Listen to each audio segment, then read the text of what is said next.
오늘은 우리와 뒤엉켜 역사하시는 하나님이란 제목으로 함께 말씀을 나누도록 하겠습니다. 얼마 전 경주 마우나 리조트 붕괴 사고, 여러분들 아실지 모르겠지만 이 사고의 생존자 인터뷰를 이제 보게 됐습니다. 8년 전에 겨울에 일어난 사건으로 당시 꽤나 큰 사건이었습니다. 대학 신입생 OT라 그러죠. 오리엔테이션으로 간 마우나 리조트에 부실 시공된 그 지붕이 연일게 폭설로 그 무게를 이기지 못하고 내려앉으면서 일어난 대참사였죠. 굉장히 많은 분들이 다치고 또 사망도 하고 그랬는데, 그때 생존한 사람 중에 한 사람으로 8년 동안 37번이나 수술을 받으며 아직도 병원에서 치료를 받고 있는 분의 인터뷰를 우연찮게 보게 되었습니다. 8년 전에 그 앳된 그 여학생의 모습에서 지금은 어엿한 숙녀의 모습으로 변했지만 그 트라우마, 그 후유증은 여전히 악몽으로 사라지지 않는 것처럼 이게 보였습니다. 사고도 사고지만 그 이후에 37번이나 되는 수술과 치료 과정은 그런 얘기를 자주 하더라고요. 그야말로 불지옥이다. 불지옥이 따로 없다. 그 얘기를 몇 번 이 분이 이야기를 하는데, 저는 그 인터뷰를 보면서 이 후유증에 대해서 참 많이 묵상하게 됐습니다. 후유증. 사건이나 사고가 일어난 자리는 시간이 지나면 깨끗이 정리가 되고 언제 그렸느는 듯이 새 단장하기 마련이죠. 그러나 사건과 사고의 흔적이 완전히 사라지는 것은 아닙니다. 후유증은 생각보다 오래 가고요, 잘 아물지가 않습니다. 오늘날 우리나라와 일본의 과거사가 쉽게 해결되지 않는 것도 이런 이유가 있는 것입니다. 지금 그 흔적이 없지만 여전히 그 후유증이 남아 있잖아요. 한번 주변을 둘러보십시오. 내 인생에 일어난 일, 또 어때요? 우리 가정에 일어난 일, 심지어 교회나 사회에 일어난 일, 또 더 나아가서 전 세계적으로 9.11 테러, 또 코로나19, 러시아 우크라이나 전쟁, 이 모든 일들이 시간이 지나면 어떻게든 정리는 되겠지요. 그러나 그 일이 아예 없었던 일이 될 수는 없습니다. 어떤 모양으로든 후유증과 흔적이 남기 마련이지요. 마치 매끄러운 면에 기스 하나가 아주 기분 나쁘게 난 것처럼 남아 있는단 말이죠. 아브람 가정에 일어난 일도 그렇습니다. 지난주 살펴본 것처럼 하나님께서 하갈에게 나타나셔서 본래 있어야 될 자리로 돌아가라 하심으로 교통 정리하듯 일단락 정리해 주셨습니다. 말할 수 없이 감사한 일이에요. 정말 이 손을 쓸 수 없는데 하나님께서 나타나셔서 다 교통 정리해 주셨거든요. 그러나 그렇다고 해서 일어난 일이 아예 없던 일이 되는 것은 아니란 말이죠. 후유증이 있기 마련이고 그 데미지는 생각보다 컸습니다. 오늘 말씀을 묵상하면서 저는 우리가 믿는 하나님은 도도하게 하늘 꼭대기에 앉아서 우리가 하는 일을 바라만 보시는 그런 분이 아니라 실수 많고 허물 많은 엉망진창 시궁창 같은 삶의 현장에 뒤엉켜 들어와서 그 속에서 하나님 자신의 뜻을 이뤄가시는 분임을 보게 되었습니다. 하나님께서 사고 후유증에 시달리는 이 아브라함 가정에 어떻게 역사해 가시는지 살펴보면서 우리의 삶 속에 함께 묶여 들어오셔서 역사해 가시는 하나님을 발견할 수 있기를 주님의 이름으로 축원합니다. 먼저 창세기 17장 1절을 보시기 바랍니다.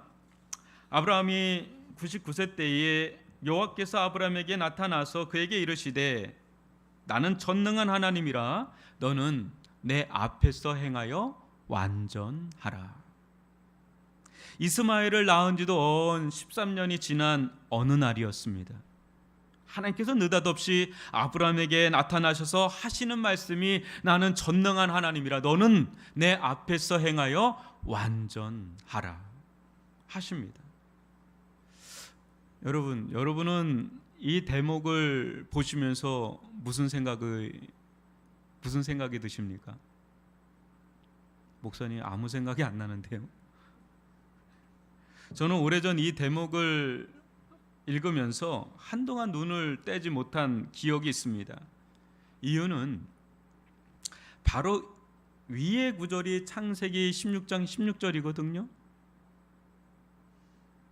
그 16장 16절과 지금 우리가 보는 창세기 11장 1절 사이에 13년이라는 세월이 흘렀단 말이에요. 그 긴 세월 동안인데 단 한 구절도 아브라함의 행적에 대해서 이야기를 하지 않습니다. 한마디로 성경은 13년 동안의 아브라함의 삶에 침묵합니다. 이게 너무 저는 놀라웠어요.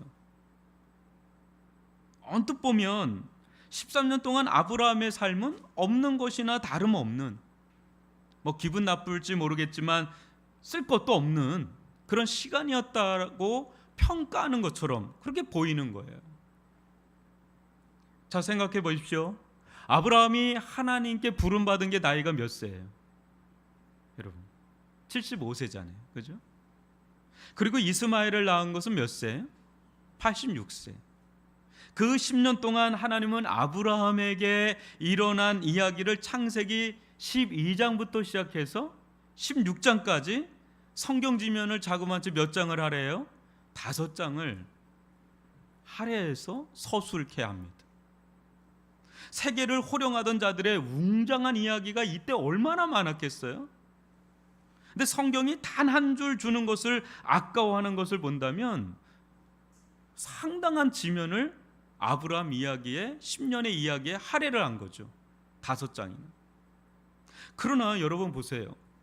그보다 더 긴 이 13년 동안의 행적에 대해서 어떻게 단 한 줄도 쓰지 않을 수 있는가 말이죠. 전 이게 너무 신기했던 거예요. 더군다나 아브라함 인생이 지금 절정으로 치닫고 있는 그런 시간인데 얼마나 소중하고 얼마나 중요한 시간을 맞이하고 있는지 몰라요. 아브라함 인생 가운데. 그런데 단 한 줄도 마치 이 13년은 없는 것처럼 하나님은 삭제합니다. 저는 우리 인생 가운데도 그런 시간이 있을까 봐서 너무 두려워요. 너 쓸 것 없다 막 그럴까 봐서 두렵습니다. 하나님의 깊은 침묵, 저는 이 침묵 속에서 하나님의 또 다른 음성을 들어야 한다고 봅니다. 여러분, 한국의 아버지들은 가정에서 말수가 없다는 말을 종종 합니다. 그죠? 요즘에는 안 그런데 옛 어르신들은 또 말수가 없어요. 그만큼 무거운 수행하듯이 침묵으로 일관한다는 것이죠. 그런 아버지가 돌아가시고 난 뒤 자녀들은 뒤늦게 깨닫곤 합니다. 그렇게 말수가 없으신 아버지께서 자신들을 얼마나 위하고 사랑했는지를 말이죠. 그때 아버지의 침묵은 우리 가운데 또 다른 울림으로 다가옵니다. 말보다도 더 크게 다가오죠. 침묵은 정말 할 말이 없어서 하는 행위이기도 하지만 어느 때 침묵은 발설하는 말보다 더 큰 소리로 외치는 행위입니다. 그래서 침묵 시인은 굉장히 무서울 수 있어요. 말 없이 걷는 거는 굉장히 묵직한 거예요. 또 한편에서 저는 침묵으로 처리된 이 아브라함의 13년이 정말 한 줄도 쓸 것이 없는 쓸모없는 세월일까? 있으나 마나한 잃어버린 허송 세월일까? 14년 동안 아브라함에게 무슨 일이 일어나고 있었던 것일까? 묵상하지 않을 수 없었습니다. 저는 이 14년이 아브라함의 인생의 전반기와 후반기 사이에 있는 휴강기, 즉 하프타임으로 봅니다. 축구 경기에서 하프타임이 여러모로 중요하듯이요, 아브라함에게도 이 13년은 매우 중요한 시간이었다고 봅니다. 먼저는 부정적인 측면에서 이 시간을 살펴보겠습니다. 여러분은 그 오랜 세월 긴 침묵을 깨고 하나님께서 갑자기 나타나셔서 하신 말씀이 무엇인지 아십니다. 나는 전능한 하나님이라. 너는 내 앞에서 행하여 완전하라. 하나님께서 아브라함에게 이 말씀을 하신 이유가 여러분 무엇이겠습니까? 여러분은 하나님께서 이 말씀을 하실 때 그 뉘앙스가 부드럽지 않다는 것을 좀 직감하실 겁니다. 뭔가 쎄하죠. 이것은 일종의 책망이 섞인 명령이에요. 책망이 섞인 명령. 나는 전능한 하나님이라. 너는 내 앞에서 행하여 완전하라. 이런 느낌이죠. 무슨 말입니까? 하나님 지금 아브라함에게 너는 나를 누구로 알고 있느냐? 너는 나를 누구로 믿고 있느냐? 나는 능치 못함이 없는 전능한 하나님이라. 너는 이 믿음을 가지고 나 아닌 다른 사람이나 상황 앞에서 행하지 말고 오직 내 앞에서 행하라 이거죠. 그 길만이 내게 요구된 삶을 완전하게 할 것이다. 너는 지금 이 길에서 이탈해 있다. 어서 내가 있어야 할 자리로 돌아오라 라는 거죠. 하갈과 사라는 제자리를 찾았는데 반해서 청작이 아브라함은 지금까지도 자기 자리를 찾지 못해 방황하고 있습니다. 아브라함이 있어야 할 자리는 사라 앞도, 하갈 앞도, 이스마엘 앞도 아닙니다. 더군다나 절대 불가능한 불임의 상황 앞도 아니라는 거죠. 아브라함이 있어야 할 자리는 전능하신 하나님의 앞자리인 줄 믿습니다. 여러분은 어느 자리에 있습니까? 여러분이 있어야 될 자리는 어디겠습니까? 나는 전능한 하나님이라. 너는 내 앞에서 행하여 완전하라. 하나님 앞에 서 있는 것. 사람들에게 둘러싸여 있어도, 불가능한 상황 앞에 우겨싸 있어도 너는 전능한 내 앞에 서라 이거죠. 이게 우리가 있어야 될 자리라는 거죠. 우리의 영적인 주소가 거기라는 거죠. 그러나 보십시오. 이런 자신의 영적 상태를 발견하기가 쉽지 않다는 것을 말입니다.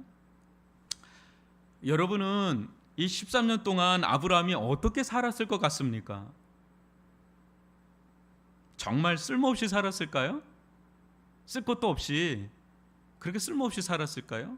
저는 절대 그렇게 살지 않았을 것이라고 봅니다. 그는 이전과 동일하게 살았을 것이 분명합니다. 자기에게 주어진 목축의 일을 성실히 감당하고 사라와 하갈과 더불어 이스마엘을 키우는데 마음을 썼을 것입니다. 아울러 하나님도 단 한순간도 잊지 않고 믿고 따르는 삶을, 예배자로서의 삶을 살았을 것입니다. 지극히 평범한 일상의 삶을 나름 최선을 다해서 살았을 것입니다. 문제될 만한 것이 무엇이 있습니까? 겉으로만 보자면 없습니다. 없어 보이죠. 문제될 게 없어요.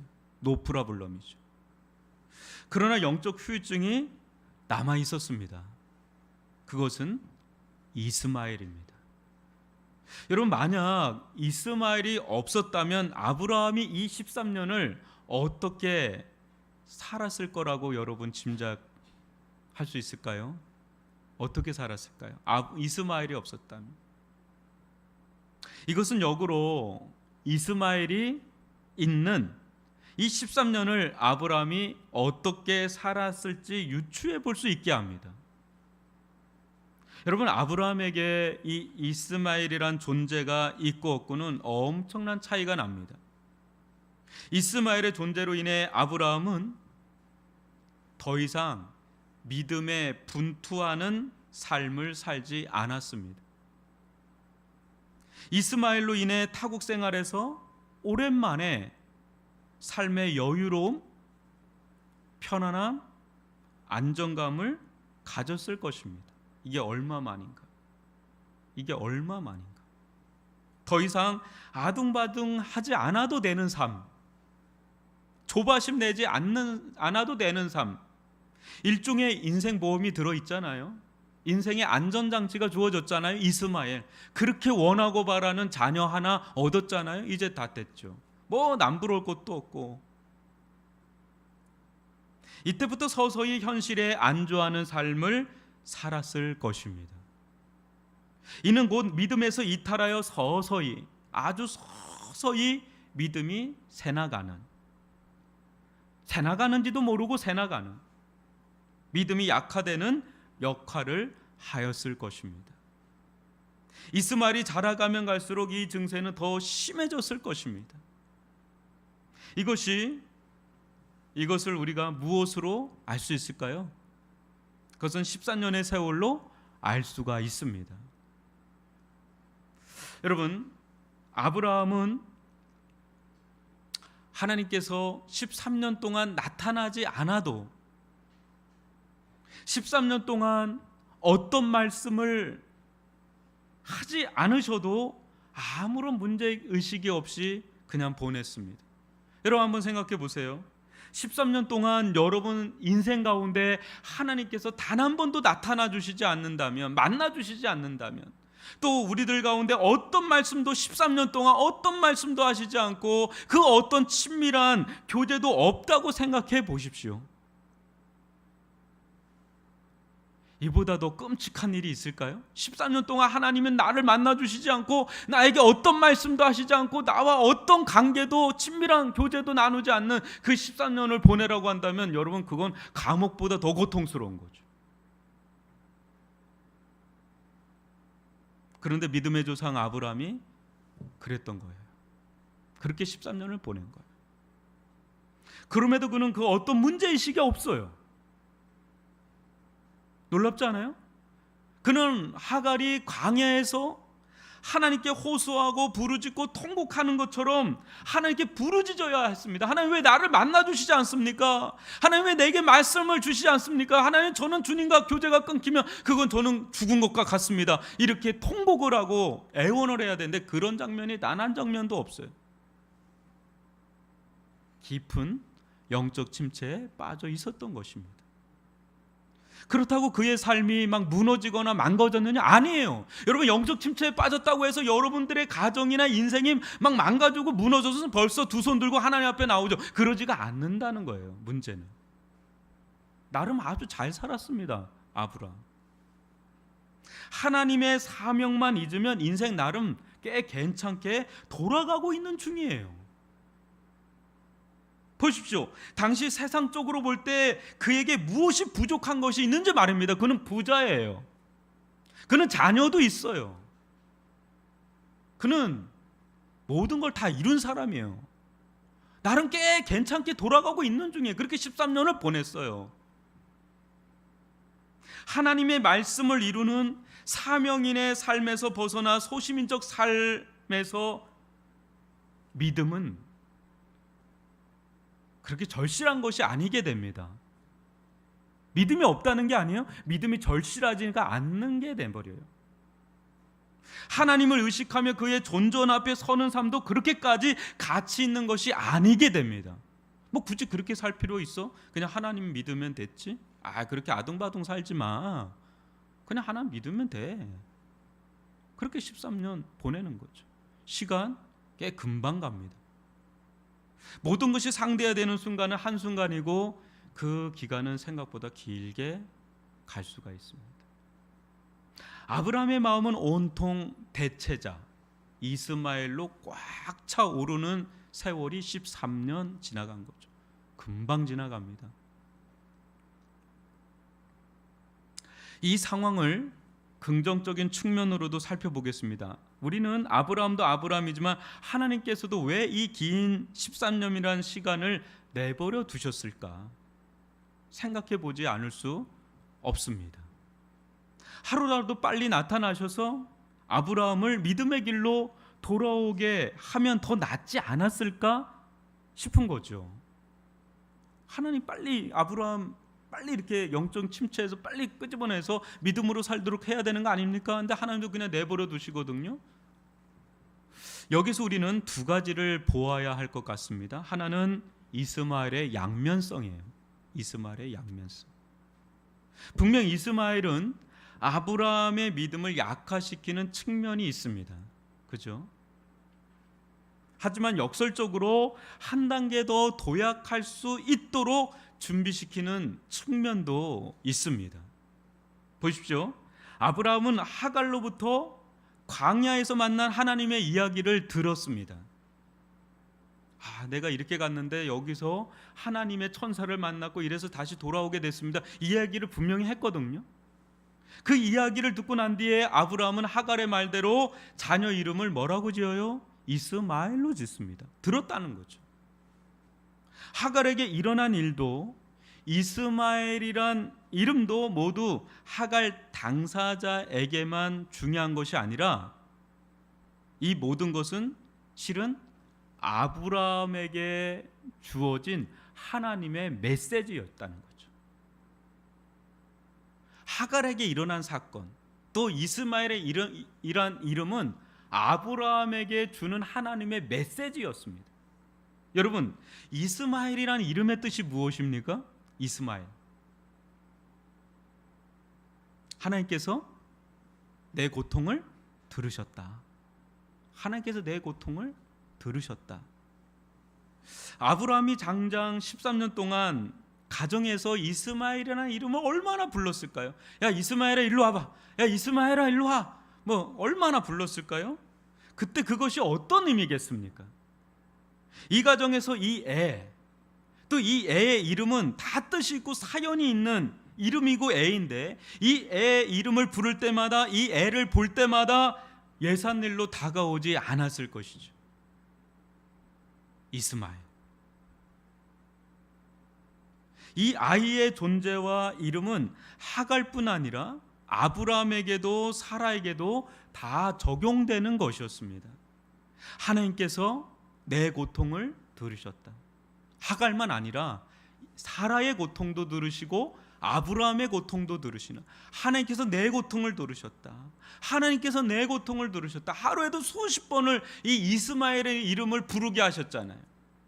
그것도 13년 동안 얼마나 수천 번, 수만 번을 더 부르게 하셨다는 거죠. 뭐예요? 하갈의 고통 소리에 응답하신 하나님께서 아브라함과 사라의 고통 소리에도 응답하실 것이라는 믿음을 장장 13년 동안 평범한 일상의 삶에서 심으신 거죠. 믿음을 심으신. 내 고통을 들으셨다. 하나님께서 내 고통을 들으셨다. 또 다른 하나는 아브라함과 사라의 죽음과 하나님의 하나님 되심입니다. 이 13년 동안 아브라함과 사라는 다행히도 더 이상의 뻘짓이라 그럴까요? 그걸 하지 않아요. 이제는 하갈 통해서 애를 낳거나 이상한 짓을 하지 않습니다. 된통 당한 것도 있지만 그 길이 믿음의 길이 아님을 알기 때문에 이제 그런 일은 이제 하지 않습니다. 그러나 여러분도 아시다시피 이 시간은 아브라함과 사라의 생식 기능이 더 이상 가망이 없는 완전 죽음의 상태로 들어가는 시간이죠. 86세에서 지금 99세. 이제 아브라함도 알죠.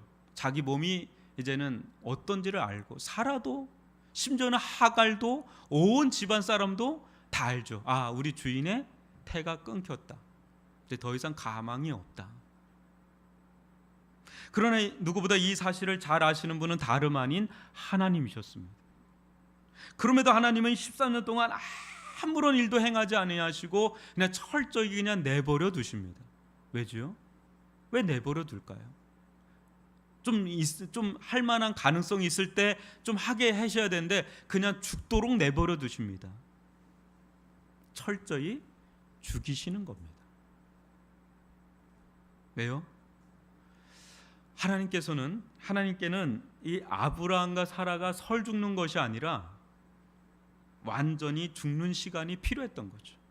이 13년은 죽는 시간이에요. 아브라함과 사라의 태가 완전히 죽는 그런 시간. 하나님 그 시간이 필요했던 거죠. 이거 기다린 거죠. 내버려 둔 거죠. 아브라함과 사라가 아무것도 할 수 없는 것이 올 때, 그때가 기이하게도 하나님의 하나님 되심, 하나님께서 가장 영광을 받으시는 때가 무르익어 그런 시간이 되어버렸다는 아주 놀라운 일이죠. 왜 그렇죠?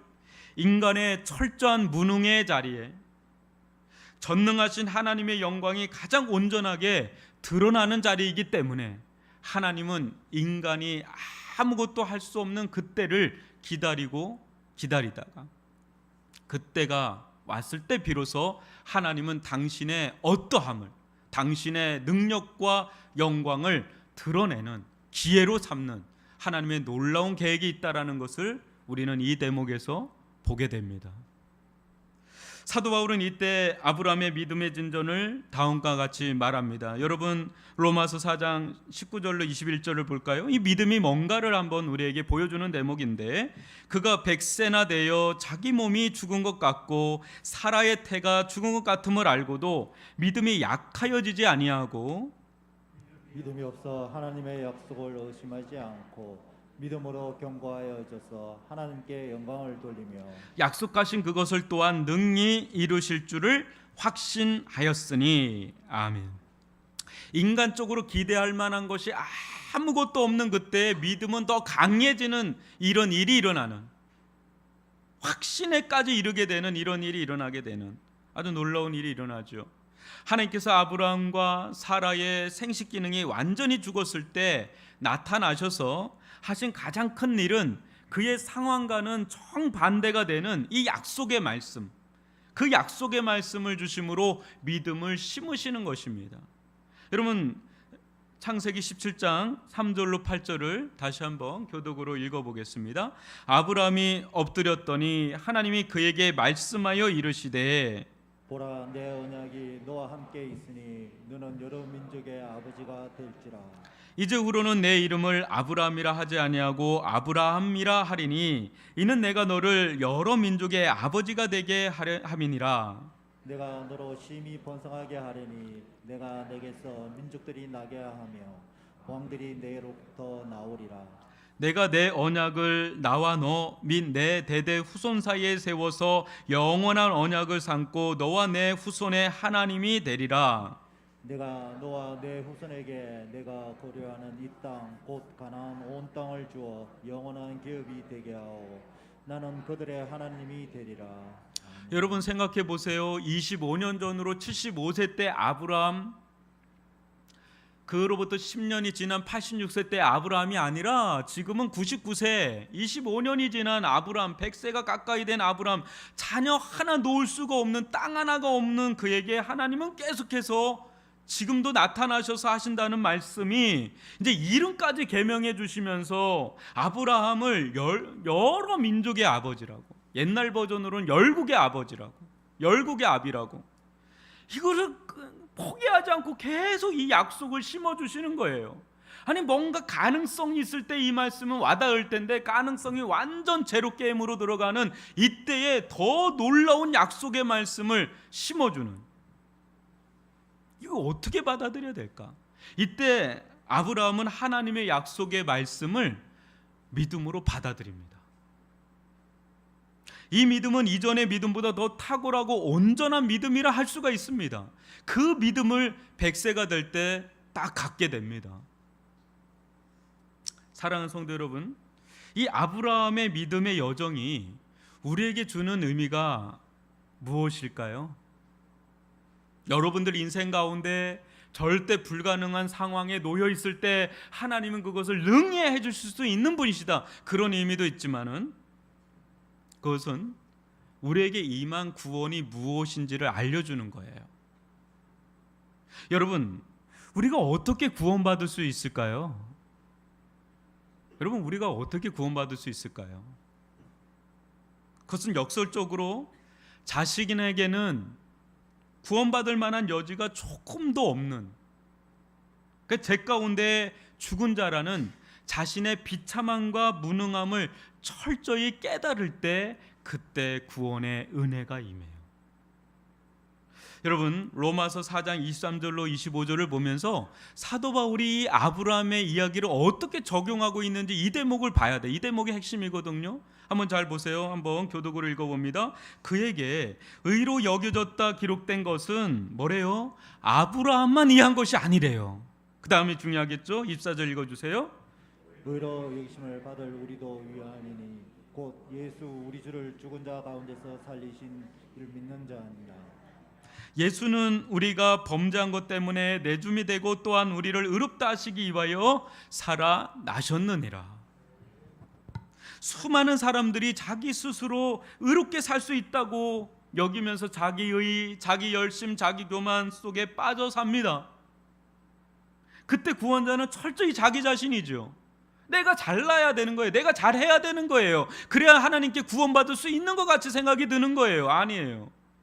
여러분, 우리는 우리 자신을 구원할 수가 없습니다. 여러분, 자기가 자기를 구원할 수 있다고 생각하는 자에게 십자가에 달리신 예수 그리스도가 보일 리 만무하죠. 자기가 너무 크게 보이니까 하나님이 안 보여요. 전능하신 하나님이 안 보여요. 구원자 예수 그리스도가 안 보여요. 자기가 보여요. 저도 그랬고 여러분도 그랬습니다. 하나님의 구원하심에 전적으로 매달리지 않는 자에게 하나님의 구원의 영광이 임할 리 없습니다.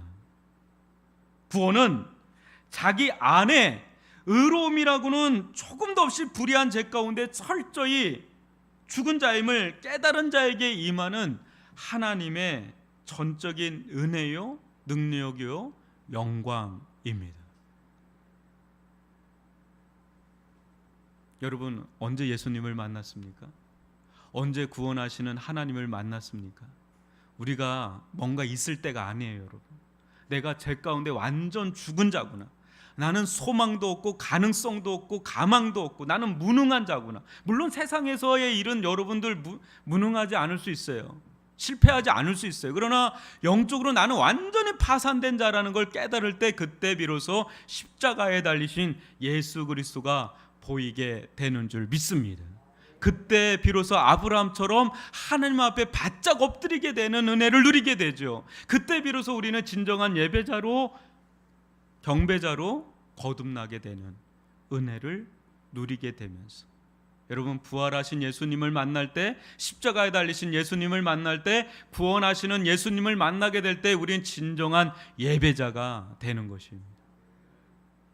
하나님은 아브라함의 죽은 태에서 약속의 자녀 이삭을 낳게 하신 것처럼 죄 가운데 죽은 우리들, 전적으로 무능한 우리들을 하나님의 자녀로 살리실 수 있는 전능하신 하나님이신 줄 믿습니다. 살아계신 하나님이신 줄 믿습니다. 이 하나님은 우리의 허물투성이인 상황과 형편에 뒤엉켜 들어와서 약속하신 말씀을 반드시 이루어 가시는 신실하신 하나님이십니다. 13년의 잃어버린 세월 속에서도 놀라운 일을 행하고 계신 하나님. 여러분, 아브라함의 인생을 잘 보면 그의 인생을 어떻게 한 면으로만 설명할 수가 없습니다. 이 13년 동안 분명히 부정적인 측면도 있지만 긍정적으로 하나님이 뭔가 이 13년 동안 행한 일도 있는 것처럼 우리 인생 가운데 사고가 일어나요. 우리 인생 가운데 사건이 있어요. 우리 인생 가운데 엉망진창 막 시궁창같이 막 주저앉아 버려 있는, 마치 없는 시간을 오랫동안 허송세월을 하는 것 같은 그런 시간 속에서도 하나님은 그 시간 속으로 파고 들어와서 뒤엉켜서 묶여서 우리들 인생 가운데 들어오셔서 당신의 하고자 하는 우리 인생에게, 우리 각 개인에게, 우리 가정에, 우리 교회에 두신 하나님의 뜻을 반드시 이뤄 가시는 그런 하나님이신 줄 믿습니다.